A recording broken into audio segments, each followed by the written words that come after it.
It's back. Bigger. Better. And better.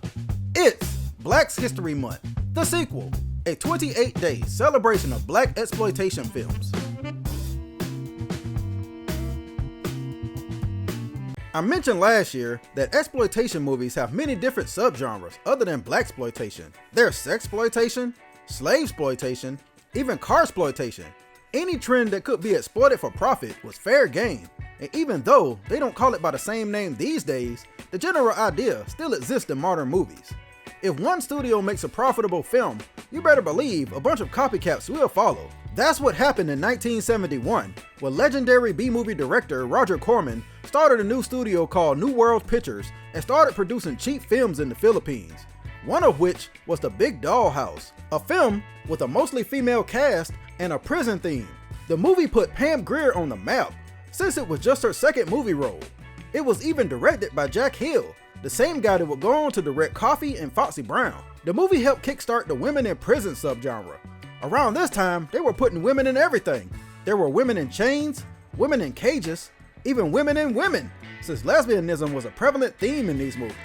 When the studio that Roger Corman used to work for, American International Pictures, saw how successful he was with low-budget overseas movies, they immediately jumped on the trend and made their own women in prison film.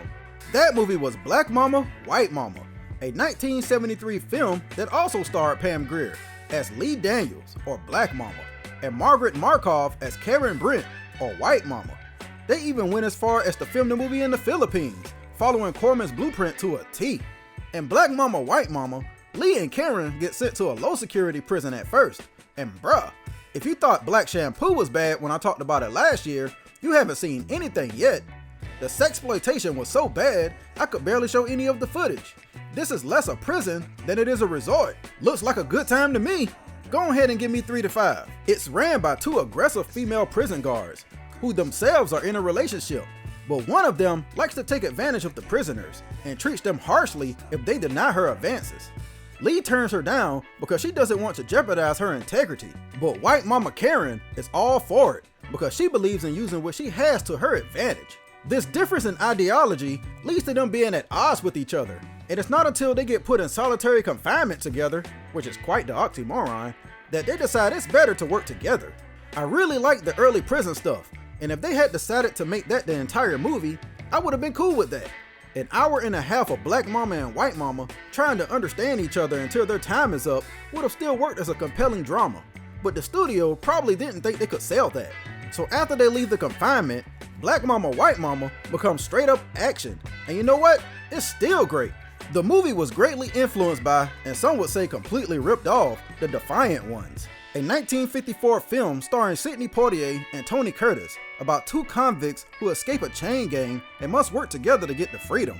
In Black Mama, White Mama, Lee and Karen are being transferred to a high-security prison when the bus is attacked by local revolutionaries because it turns out Karen is a high-profile member.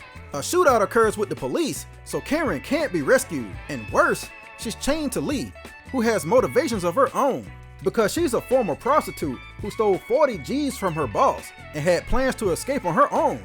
Yeah, there's a lot going on here, but I like it because it gives both Lee and Karen a motivation and conflict to work out. Lee wants to go to one side of the island to get her money and leave, and Karen wants to go to the other side to get guns for her people. If the movie had stuck with just that, I think it would easily be a certified cult classic with strong female leads. But it muddies the story a little bit by spending too much time with secondary characters. We gotta get these scenes with Lee's old boss trying to find her and the money. We gotta get scenes with a local cop whose job it is to find Karen and stop her revolution. Then on top of that, the cop hires another local gangster named Ruben, played by Sid Haig, to help find Karen. I'll excuse that one though, because Sid Haig almost steals the show. I think it would have been better to just stick with Black Mama and White Mama though, because they hold their own, and the moments when we see them working together to get out of situations are the best parts of the movie, right up until the somewhat shocking ending. I really like Black Mama, White Mama, even though the dubbing can be a bit jarring. It's obvious watching it that Pam Grier was well on her way. There's a lot that can be said about the portrayal of women during this era of films, but I can honestly say that Black Mama, White Mama at least took a few steps in the right direction.